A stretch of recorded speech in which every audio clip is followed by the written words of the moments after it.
Hello everyone. In this video we have this question which says 2 divided by 2 divided by 2 divided by 2. So this question seems tricky, but the way to solve it is this. We are using the PEMDAS rule. It is division only if you look at the operation signs in between. So we are solving strictly from left to right. Now we take this 2 divided by 2, it gives us 1, positive 1. So this one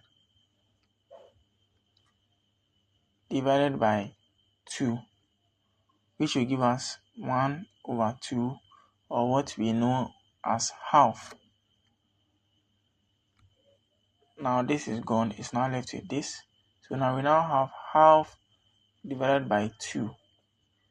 And we know that when we have division, we can change the sign and flip this, so 2 becomes 1 out of 2.